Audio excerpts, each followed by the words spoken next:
Hi, my name is Franz and welcome back to this course on creating responsive websites.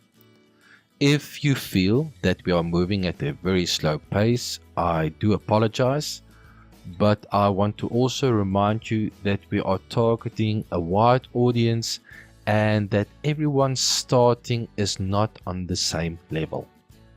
We will, however, pick up the pace a little bit, so make sure you have your notebook ready and use the pause and resume function to help you where you feel it is necessary.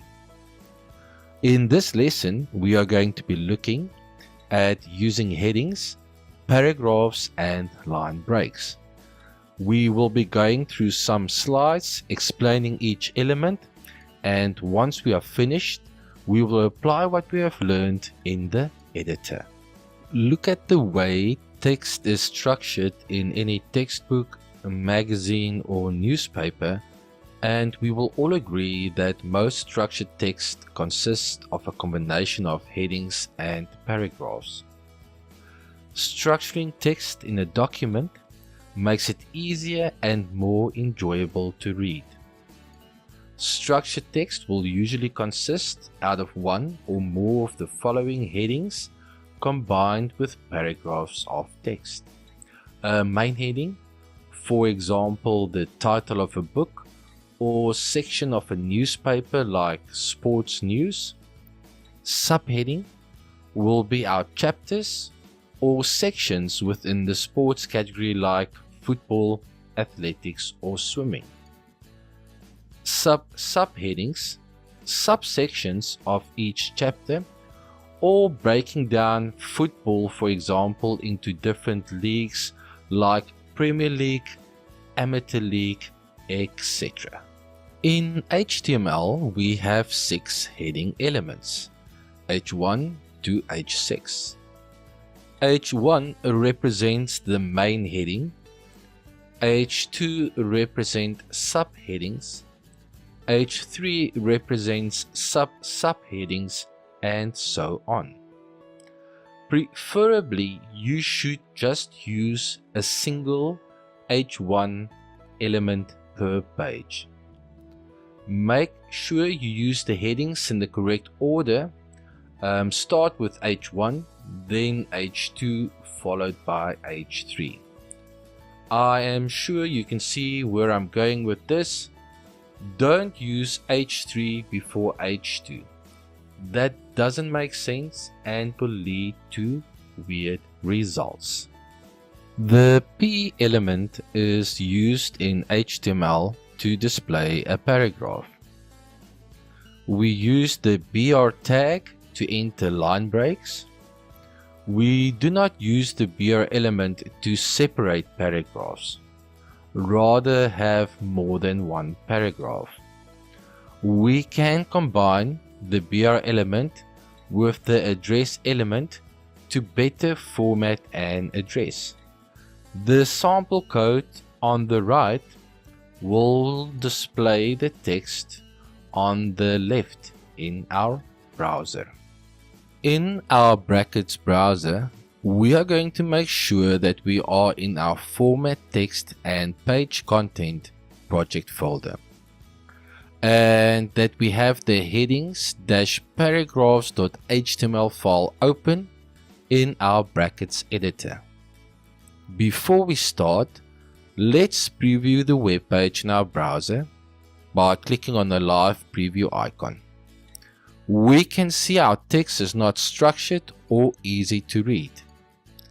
Close the browser window. Let's go back to brackets and let's fix this. I'm going to go to my extension manager and install the HTML format extension to help me in this lesson. You don't have to install it, but I would like to show you some tools to make it a little easier for you, especially if you are just starting out. If you have successfully installed the extension, you should notice it on your top menu, and as we start to use it, you will understand how it works. Within our body tag, social media is going to be our main heading, and to apply the H1 format, we will wrap the text within the H1 tags, the open and closing tags. Types of social media is obviously our subheading, and instead of wrapping the text within the H2 open and closing tags, we are going to use the HTML format extension. The HTML format extension allows us to select the text we want to format and then select the H2 element from the HTML format menu. Voila! As you can see, it wrapped the selected text within the H2 element. Let's apply the H3 element to Facebook, Twitter and Instagram using the HTML format menu. Remember, you first select the text you want to format and then you select the element from the HTML format menu. A quick way to select each word is just to use the double-click function on our left mouse button. Once you have completed your headings, we will format our paragraphs by selecting the text we want to wrap inside our P element and then selecting the paragraph option from the HTML format menu. I am also going to apply the paragraph element to the text below Facebook, Twitter and Instagram headings. And remember, you first select the text you want to format and then you select the element from the HTML format menu. Once we have applied all our formatting, we will save our document, and to view the changes we will click on the live preview button. As you can see, the structure of our web page after we have applied the headings makes it much easier to read.